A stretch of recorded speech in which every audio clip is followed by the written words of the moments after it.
কখন বুঝবেন যে ডাক্তারের কাছে যেতে হবে? যখন পাটা ফুলে যাচ্ছে, ওভারনাইট আপনি দাঁড়াতে পারছেন না। আমার কাছে অনেকেই আসে পরের দিন, পাটা অ্যাঙ্কেলটা পুরো ফুলে গিয়েছে।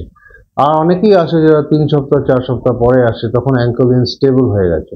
এখন এই বিষয়ে যদি আমরা একটু বলতে পারি যে অ্যাকিউট স্টেজে আপনাদের ট্রিটমেন্টটা করা উচিত, তখন একটা এক্স-রে করে নিয়ে দেখা উচিত, দেখে একটা প্লাস্টার করে আপনার অ্যাঙ্কেলটাকে স্টেবল অবস্থায় রাখা উচিত। আর যদি তাতে না কমে 3 সপ্তাহ বাদে, তখন আপনাদের একটা এমআরআই স্ক্যান করতে হবে, দেখতে হবে যে লিগামেন্টটা কতখানি টর্ন আছে, কোনো হিলিং সাইন্স আছে কিনা। এসব দিয়ে বুঝলে আমাদের একটুখানি ট্রিটমেন্ট প্ল্যান করতে সুবিধা হয়।